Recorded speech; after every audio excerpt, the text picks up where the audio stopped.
Sorry, sir, kept you waiting.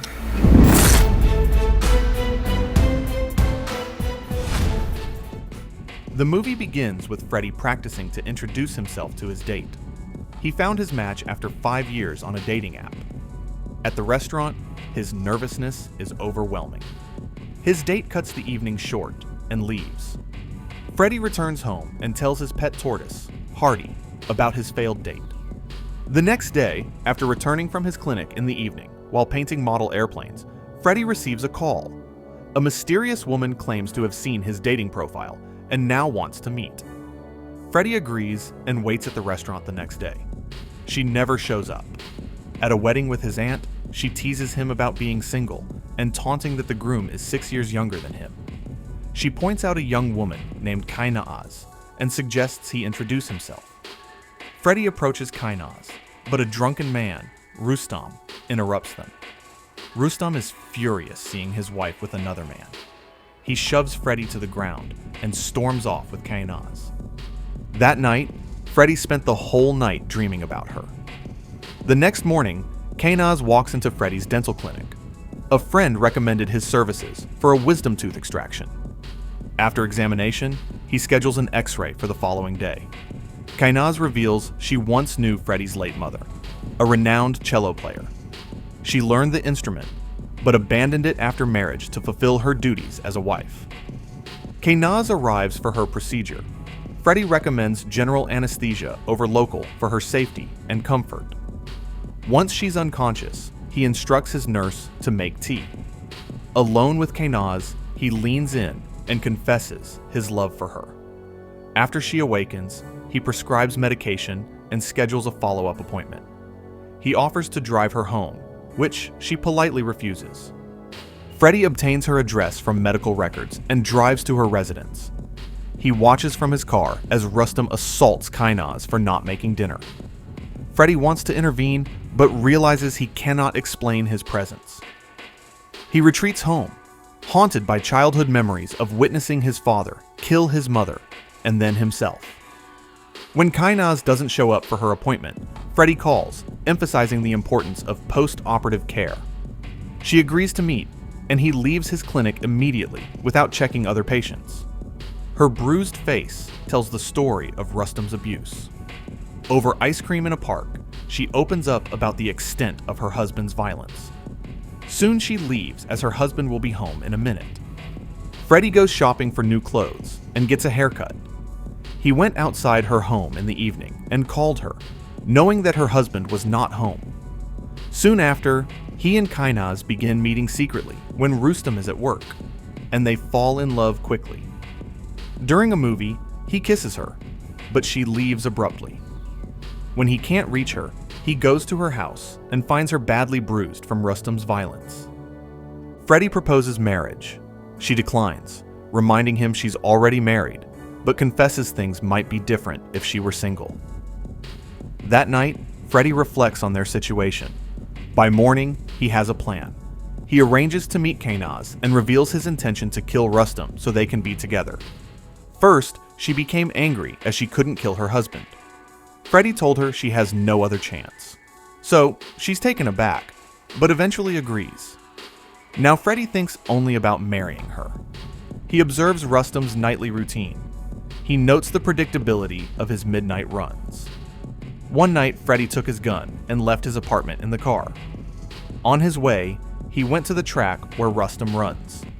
Freddy hit him with the car. Seeing he's still alive, he rolls his car twice over him. Panicking, he flees to his remote farmhouse in the village. He instructed the servant to inform the villagers that he would check their teeth for free tomorrow. After 2 weeks, Freddy returns to Kainaz, hoping for a warm welcome. A stranger opens her door. Raymond, Kainaz's secret boyfriend. The revelation shatters Freddy's world. Even Kainaz tells her to leave. Otherwise, she will tell the police that he killed Rustam. This was all pre-planned. Kainaz manipulated him to murder Rustam so she could inherit his restaurant and run it with her true love. Freddy tried to attack her, but her boyfriend pushed him to the ground and threatened him again. Alone in his house, Freddy grieves for the love he believed was genuine. In anguish, He sets fire to the clothes he bought for their dates. The next day, he visits Kainaz's restaurant and orders milk. He shoots intense glares at the staff, unsettling them. Raymond approaches and spits in his milk. Freddy continues drinking. Freddy asks Kainaz to apologize. Before she can respond, Raymond strikes Freddy, sending him to the floor. Raymond warns that they have photographs of him stalking Kainaz, along with messages he sent. If he doesn't stop, they'll go to the police. Driven by vengeance, Freddy plots retaliation. He observes Raymond and Kainaz leaving their home. He arranges for a locksmith to breach their door. Inside, he laces their food with sleeping agents. Knowing Kainaz's allergies, he adds dishwasher soap to her face wash and removes her allergy medications. The couple returns unexpectedly.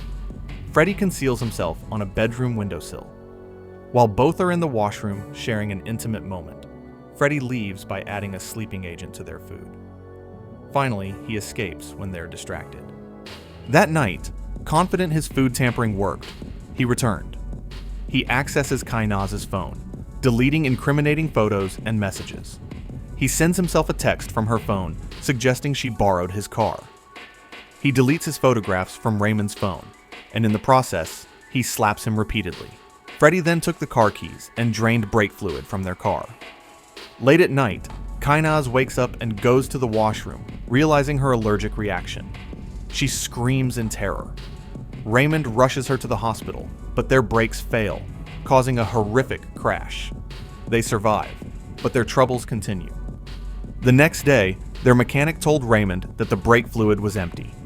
Meanwhile, Kainaz receives a call from a health inspector. Her restaurant is shut down due to a repugnant review claiming a customer found a lizard in their dish, complete with photographic evidence. Freddy goes to their house in their absence and uploads intimate photographs of both from the Raymond's Facebook account. After seeing her pictures, she is pretty angry at Raymond, but she realizes it is Freddy who is orchestrating all these events and goes to find him. In fury, the couple storms to Freddy's residence to confront him. Upon arrival, Freddy is already prepared. Without thinking, Raymond starts beating Freddy. Suddenly, the bell rings and the police are at the door. Freddy anticipated their arrival and called the authorities before they arrived. Kainaz and Raymond try to convince the officers of Freddy's guilt. Kainaz tried to be innocent by blaming everything on Freddy. Police demanded the evidence, which they don't have because they were deleted. Freddy's reputation paints him as unimpeachable. Even the officer asks Freddy whether he wants to complain against them or not, to which Freddy refuses. Police make them leave the building and stop disturbing Freddy. Days later, Freddy meets his aunt and talks about his past and her mother's relationship with another man.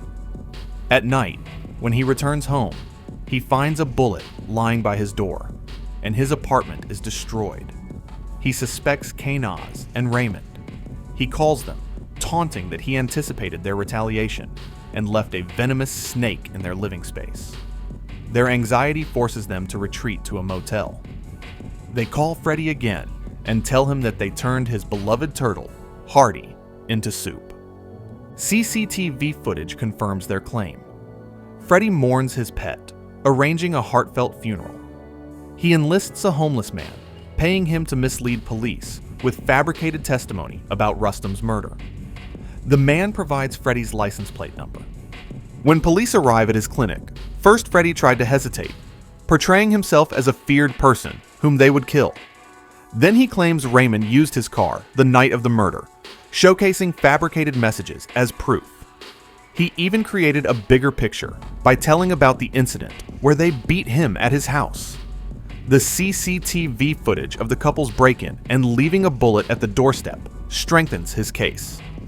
Police now suspect Kainaz and Raymond and call them to the police station for an inquiry. Freddy calls the couple, promising to end their nightmare if they meet him at his farmhouse with a suitcase and apologize. Desperate, they agree. The suitcase request deepens the mystery while making them appear to be fleeing on camera. On a stormy night, Kainaz and Raymond approach the farmhouse. Freddy greets them calmly, pouring wine. Freddy put his gun on the counter, sending shockwaves through the couple. Kainaz manages to snatch the weapon and taunts Freddy about his father's gun, telling a tale of suicide. She pulls the trigger, but it's empty. Raymond lunges at Freddy, getting his hands around his throat. Freddy activates a hidden taser in his flashlight, electrocuting Raymond. He incapacitates Kainaz as well. Freddy tied both of them to a dentist's chair, where they regained consciousness. Freddy gloats, reminiscing about times when anesthesia wasn't standard for dental surgery. Police discover the couple is not at their home. Kainaz later admits that it was Raymond who killed Rustam, and Freddy gave her his mother's cello to play. She can't play it. It was all a lie. Freddy tied her again to the chair. Police found footage from the camera showing them leaving with a suitcase and heading out of the city, which makes them appear to be fugitives. Freddy begins his most chilling act of vengeance. He extracts each tooth from the couple without anesthesia. Their agonized screams fill the air. Once finished, he dumps them into a freshly dug pit, preparing to bury them alive. After burying them, Freddy confesses he still loves Kainaz and lies down atop her grave. The movie ends as the camera zooms out on Freddy smiling while lying on the ground. Thanks for watching till the end. Your support keeps us going and helps us bring more awesome stories to life. Don't forget to subscribe, like, and stay tuned for the next movie on Addict Recap.